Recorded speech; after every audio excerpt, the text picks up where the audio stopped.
My name is Kelly Keena, and I am an educational consultant to Underwriters Laboratories. Okay, so just a quick minute about me and why I get to lead this webinar and engage with you all. I am in Denver, Colorado.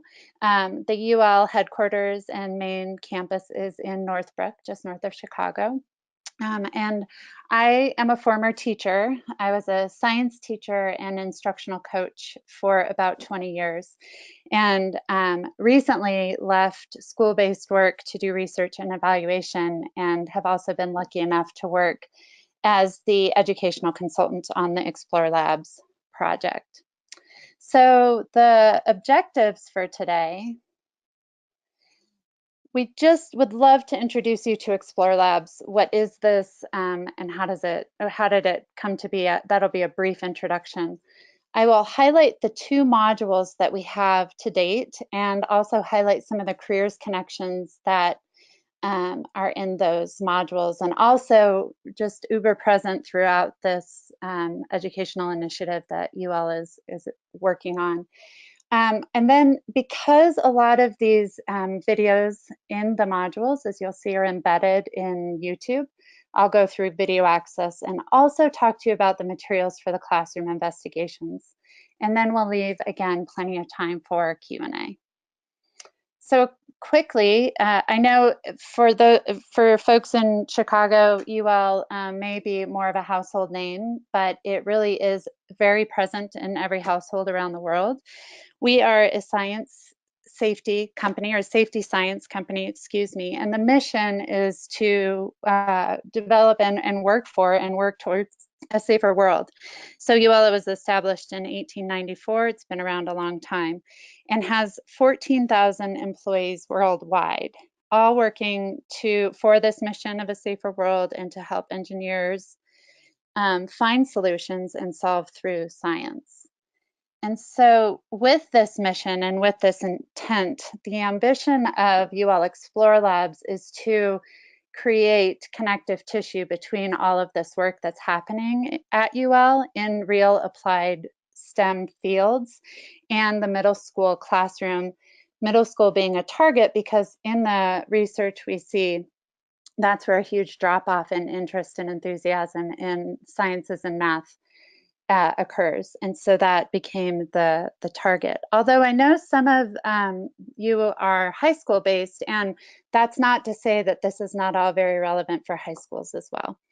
The goal here was to create highly engaging materials that are free and really grounded in relevance, both for middle school students, so what's relevant to their world and their lives, but also relevant in real world science and engineering.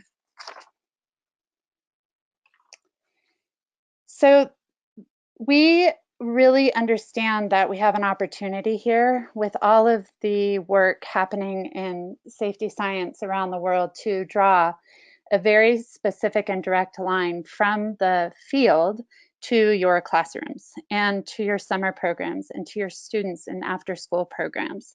So we also see this as an opportunity to show students what STEM careers can look like outside of sort of that status quo or stereotypical STEM career.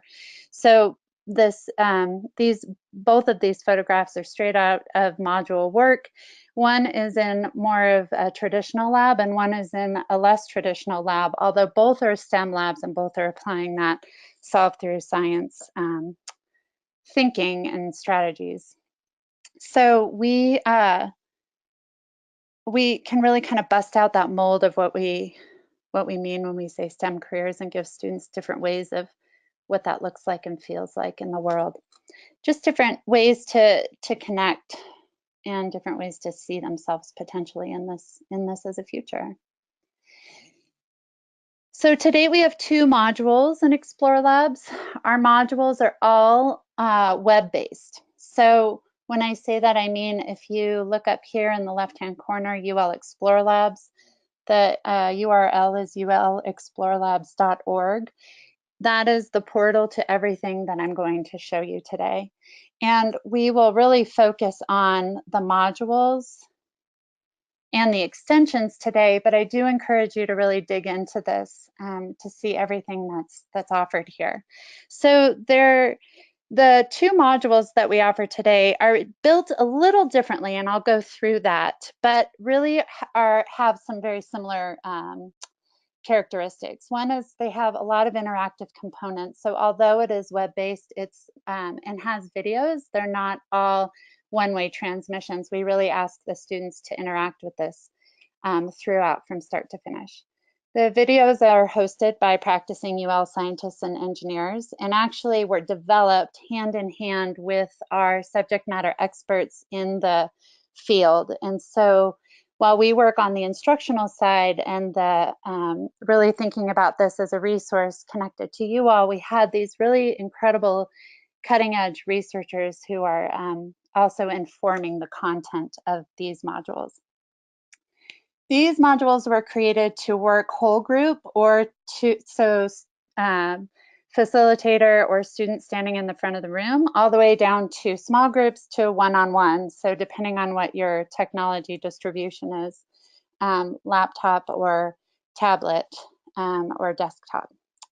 And then there are classroom investigations that include teacher guides and student guides. And so the idea of this is that it sits in this virtual space so that we can really reach as many folks as we can with these high quality resources, but also we want it to come out of the computer and out of the screen and create hands-on opportunities for students. And so that exists in this as well. Okay, so there are two modules that we have to date: fire forensics, claims and evidence, and portable electrical power. So these are both based on content and process. Portable electrical power, the content is really lithium-ion batteries, and what the problem is when they catch fire. The process is really the engineering and design process, and it's really based in those NRC pieces that are also ingrained in the NGSS standards. The fire forensics, claims and evidence is all about fire dynamics.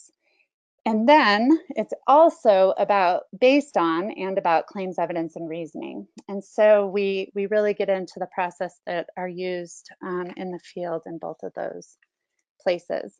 Now, you'll see that there are completion times listed here. That really is up to you. And so that is for just the virtual component. So it does not count the hands-on investigations, and you can really dig deep into these. So they can last longer, and also students can take them as far as they'd like to go. We just heard back from one of the teachers that he thought it would happen in 1 to 2 class periods, and his students were so engaged that it ended up taking 2 weeks. So, you know, it's really tricky to write completion time when we know that everybody has a really great practice and that they're going to integrate it into their practice in different ways. So I would like to walk you through each of these briefly to give you an overview of each. So I'm going to go through these really quickly. Again, they're at ulxplorlabs.org, and so you can dig into these in a little bit better way than what I'm going to walk through now. I'm going to give you a real high level piece. Okay, portable electrical power. What are the safety issues associated with lithium-ion batteries, which once you go through this, and maybe you already know this, power most of the things in our lives. So the phenomenon that we're studying in this module is called thermal runaway. And the question to students is, how do we have these things ever present in our lives and make sure that we're safe? And so we use the hoverboard as the focus in this module, the focus for some of the issues that can come up with these battery packs that are made out of lithium-ion batteries.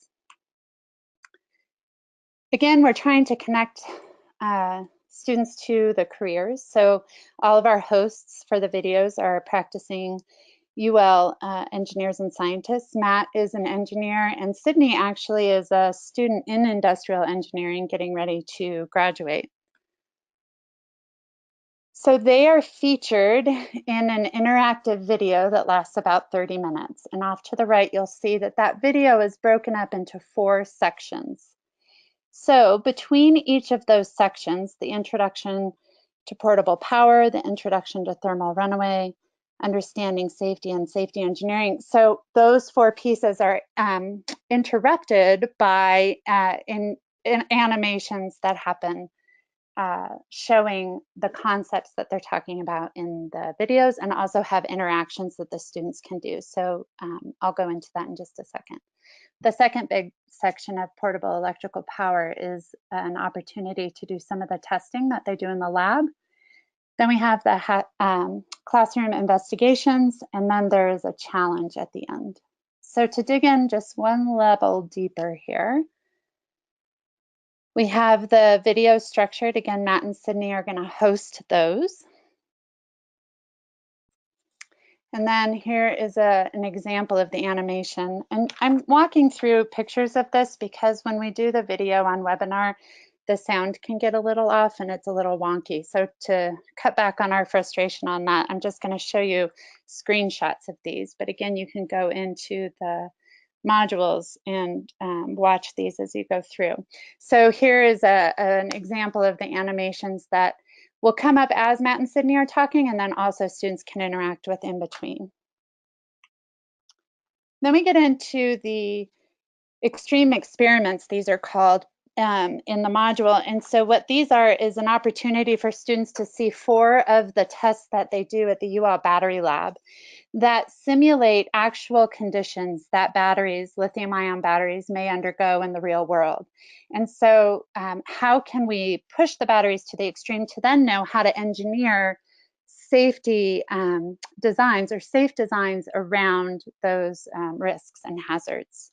These are really, really interesting to go in and for us to think about, but also for students, they can be really exciting and also just engaging to think about all of, like, even the way we treat our phone and how our world is really designed to be safer for us.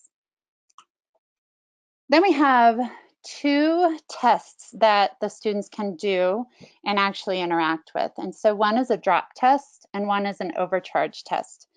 Again with the hoverboard, and again in a way that the lab actually does, and then we simulate them here in the module so the students can do them as well. So just to show you one example, here's the drop test. So we give the students a procedure. So in this procedure, we're trying to answer the question, what's the effect of a drop from varying heights on the battery and the function of the hoverboard? So in the drop zone, they can push this button. They can raise it as high as 11 feet, which we all do the first time because it's pretty exciting. We drop it. We look for visual damage. We get a readout here. And then we run it. So then we run the hoverboard just like we do in the lab. And then we get some feedback on what happened internally. So we got to make a visual observation, and now we get to look at it internally and see what happened. And then here, the students can continue on, or they can actually go back and run the test again.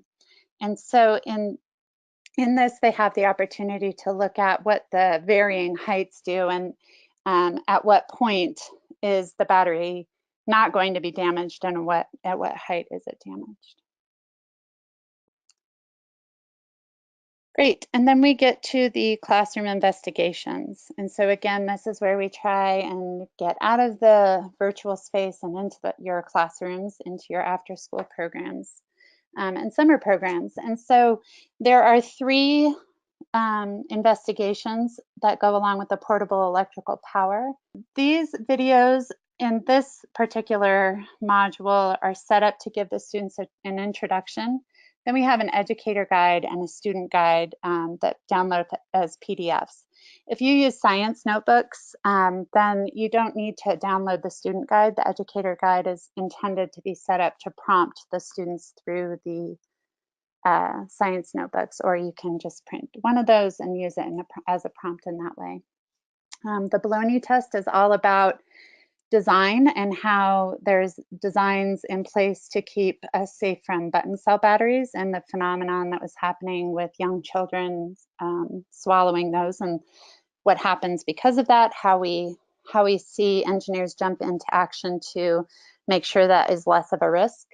And we also have the opportunity in that one to look at the energy that's contained in a single cell of lithium-ion battery. So it visualizes the energy that's contained within that. Then we get into tensile strength and durability of the materials. So the students are challenged in these next two investigations to actually build an enclosure that keeps a lithium-ion battery pack from overheating and going into thermal runaway. The thermal test is the second part of that, where they actually make sure that that their design passes and it doesn't go into that overheating. Here is what the teacher guides will look like. Again, those are downloads available on the website, and here is the decision tree. So again, this is all the engineering and design process. And so that is not necessarily reaching success on every try. If we talk to engineers, then we know that it's not success on the first try ever. And so we have a test redesign, or a test pass-fail redesign decision tree here for that investigations process, or the investigations that are part of that portable electrical power module. And then at the very end of this, we ask the students to synthesize their learning. And one of the things that we know from NGSS is that it's very coupled, that science and technology and engineering math are also coupled with communications and literacy skills. And so going along with what NSTA has recommended, we have a communication, like, okay, now what do I know? And here is the venue, or the way that we're asking students to communicate that with us and with their colleagues and students from around the country. So one of those being to design a safety PSA, a public service announcement for the world, based on what they know now about the risks and hazards of lithium-ion batteries. And then another is to design and sell a personal transportation device to the world that takes into account this need for lots of batteries because it needs lots of power, but also this need for safety. Now, for portable electrical power, there's a Google Drive that has the videos, links to these videos that are available to you all. So again, the videos that are embedded in the modules are in YouTube. And the reason that that was done was to get really high quality video into a way that didn't bog down the Wi-Fi system. So we were really having to make some choices between video quality and size and access. And so we're still working through that, and someday soon, we hope the module will be completely integrated and out of YouTube. And for now, this is the workaround. You'll see the module videos. Series 1 is the interactive video. That's the first chunk of the module. The extreme experiment videos, the crush test, nail test, projectile test, abusive overcharge test, those are going to be in the Series 2 folder. And those are the tests that are done in the lab. And then the videos at the end here, the Series 3 extensions, those are the classroom investigation kickoff videos. And then everything else, that's everything that you need for portable electrical power. The next module, fire forensics, will be in that same folder but separate so that you can keep it all straight. Okay, it's a lot to take in. That's portable electrical power. And again, a quick kind of high level overview of the module, but hopefully gives you some ideas about what the module can offer you and your students, and the way that we can engage them in that engineering and design process. Okay, so our newest module is fire forensics. That is, the content is fire dynamics, and the process is claims, evidence, and reasoning. And so really thinking about in fire investigation, how do fire investigators build a claim and support it with evidence? Really high stakes claims, because they're going into these burns and they're saying this is what happened based on this evidence. This badge over here on the left, this work is based in the work of our Firefighter Safety Research Institute. There is a fire lab the size of 2 football fields on the Northbrook campus that is really quite something and really impressive. So all of the work that you'll see through this module was based with the FSRI, the Firefighter Safety Research Institute, funded by the National Institute of Justice, looking at the impact of ventilation. So an open door versus a closed door, open window versus closed window when we have a fire. And so we had the opportunity through Xplorlabs to see that process and to see that learning take place and to bring it to you through this module. Dan Madrzykowski on the left is a fire protection engineer.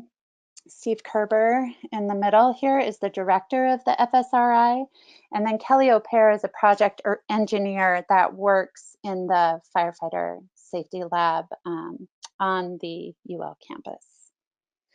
This, I think, when we do this out in the field, is really exciting for students to see that there's that firefighting is a STEM career, that it kind of busts out that mold of the traditional lab.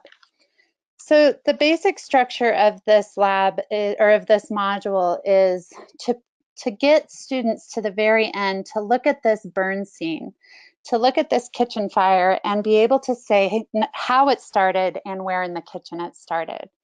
And so the framework of this is that a fire scene reads like a story only backwards. And so when a fire investigator walks in, they walk in at the end of the story and they have to reconstruct the scene using the evidence that they have to build a claim that works backwards to get to the beginning of the story. So here are the major sections of the fire forensics module. We have an overview, the Investigator Academy, live burns, and that's where they can look at side-by-side data, a guided investigation where they do the investigation and then they submit their claim. The way that this one is built is very similar to portable electrical power, where at the beginning of each of these chapters is a video featuring Dan, Kelly, and Steve, where they introduce the student to what they're doing in that particular section. And so what I mean by that is, when we get into the Investigators Academy, Dan, Steve, and Kelly will prime the students to say, wow, here you are. We're so excited you're here. You are going to be trained fire investigators. Let's get your training started. So in the Fire Investigators Academy, they cover what is fire. Really, it's fire dynamics and fire behavior. So we backfill the content so that the students can get to the burn scene and make some claims. So we go over what is fire, the elements of fire, the fire triangle, fire development, fire behavior, and the impact of ventilation. The way that it goes is once the students click, then they get an animation that's got a voice overlay that reads or that basically explains what's happening on the screen. So they go through ignition, pyrolysis, and combustion here. And then they have the opportunity to go back and click on these hotspots to review. So they hear it and then they can go interact with it. Great. Then notice up here in the right-hand corner, there's a little tab that says takeaways. In each of these sections, you can pull that over and there will be key takeaways with key vocabulary. And you'll notice here, there's an investigator's notebook. This is also available at the beginning, but it's available in every key takeaway piece. It has the text of everything that you'll see in the fire investigator's notebook. So if you have students that really have to have that visual in front of them, or if you want them to have that so that they can go in and out and reference the text, then this is where you'll find that PDF. The other thing you'll see here in this key takeaways piece are bonus videos from the Fire Lab that support and reinforce the concepts that we talk about in the investigator's notebook. At each section, there's a little formative probe that students respond to. If they get the answer right, it says why.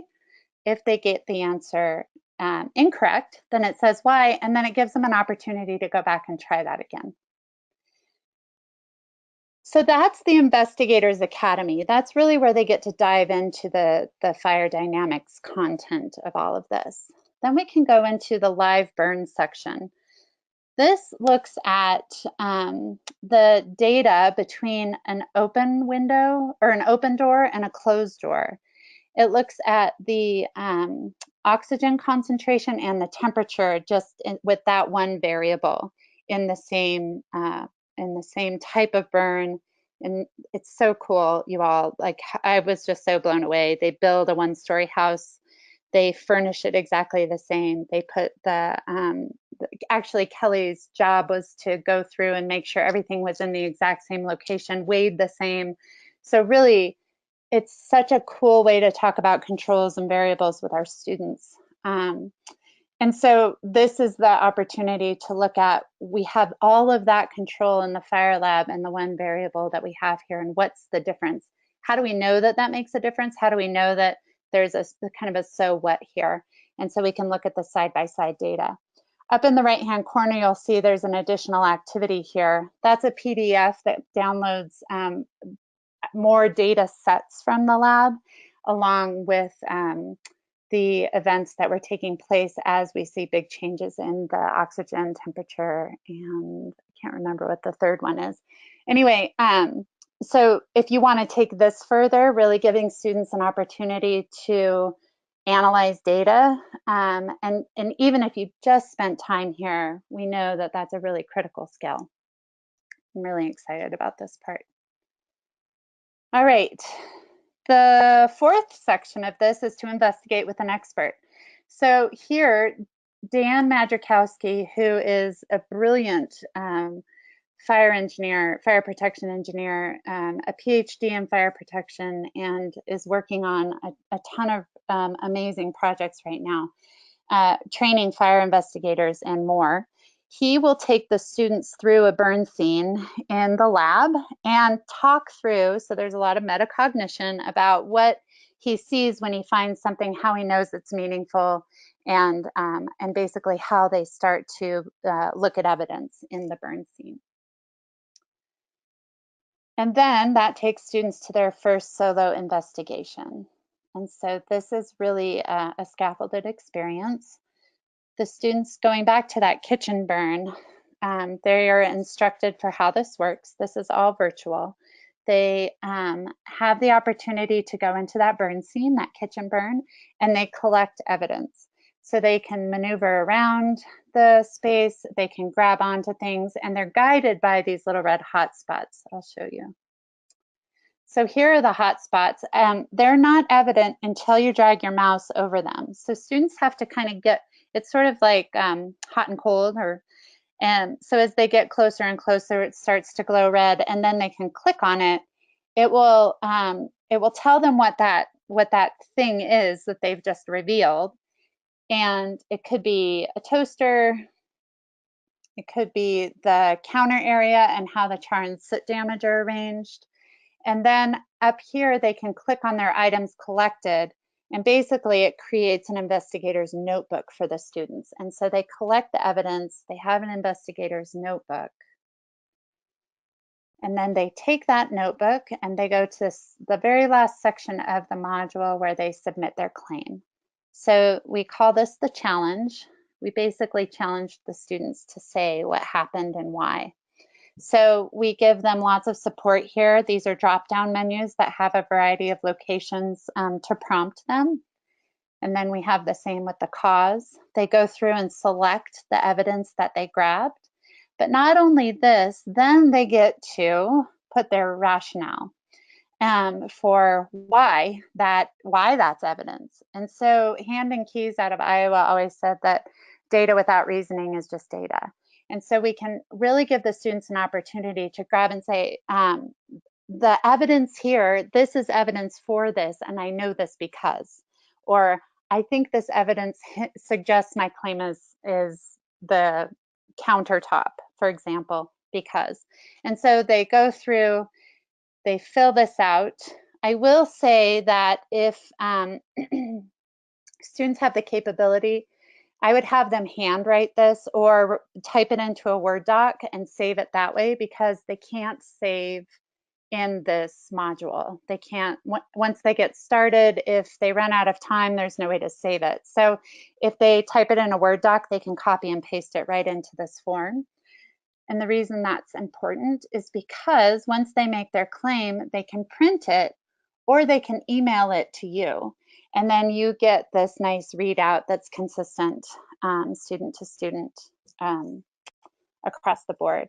We don't have a student login for this. So I want to say that one more time. Students don't log in to UL Xplorlabs. There's lots of protective measures, especially when we're talking about middle school students.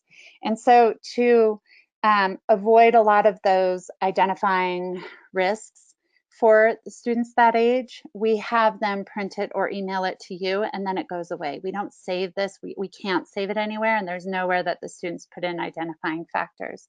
So I would say that's probably a really critical piece to know as you go into this. And also you don't have to keep track of a million student logins and passwords, because I know that can be a nightmare when those get lost or confused. The other piece here that's really important is at the very end, there's this video, and this again is embedded in YouTube. So this will be in a Google Drive folder. This is Dan giving them the answer. So this is Dan in the lab showing them how the fire started. And so then they can compare that to the claim that they made based on the evidence that Dan shows. And then they can go back and think about their thinking or revise their thinking based on that answer. I will say this whole module is set in the lab. We understand that some of this can be a little frightening, and we set this in the context of the lab to understand how we study fire to keep people safer, to keep firefighters safer, and to also understand how they started from the very end, again, coming in at the end of that story, and then working back toward the beginning. And so because this is in the lab, we have the answer to this fire.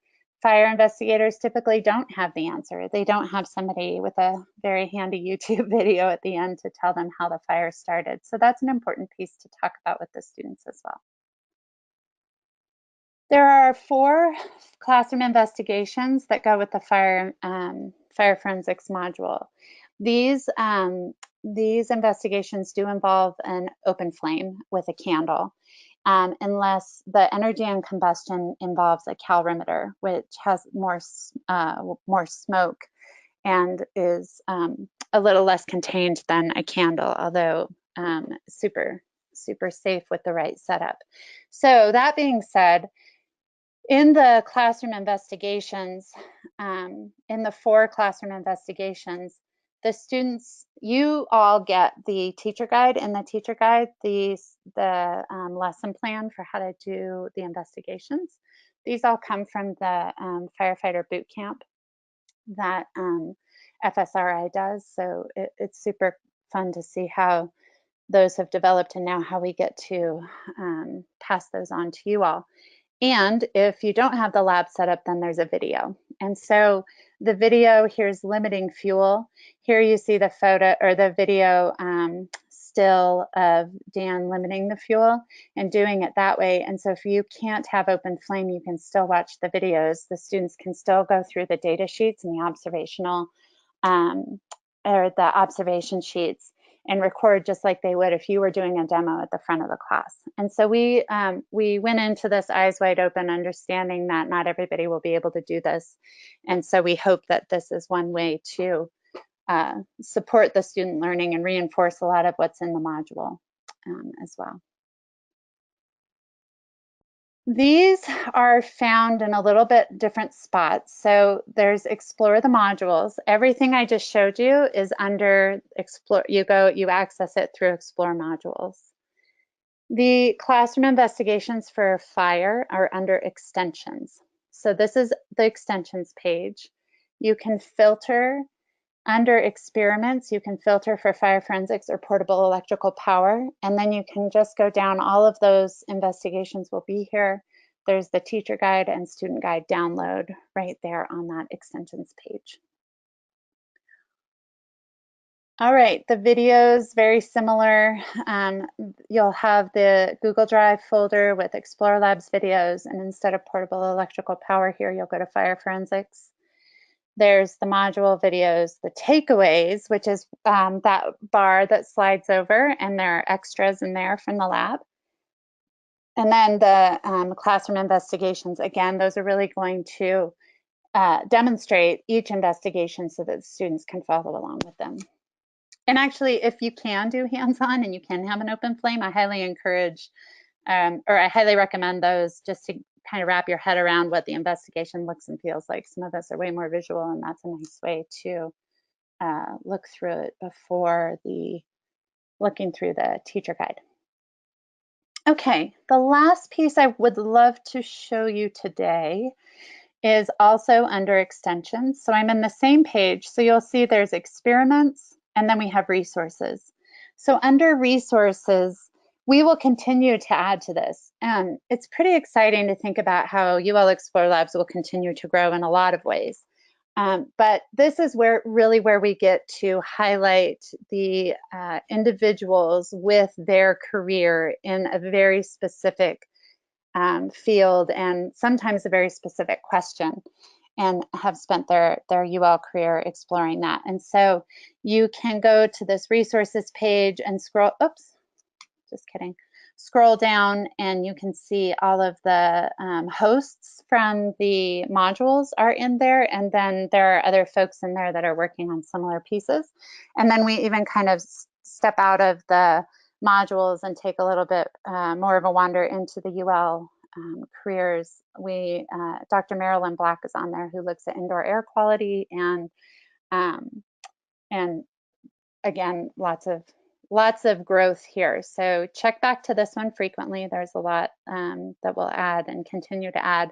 And if you have ideas about who you'd love to see, or if you know of technology at UL that we're working on, then let us know.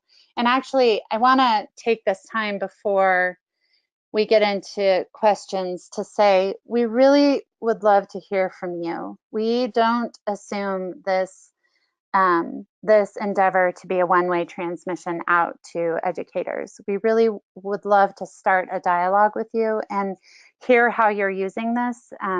What could we do better? What do you need in terms of what UL can offer, and kind of in our lane of safety science? What is it that we can do in the future? If you have ideas about that.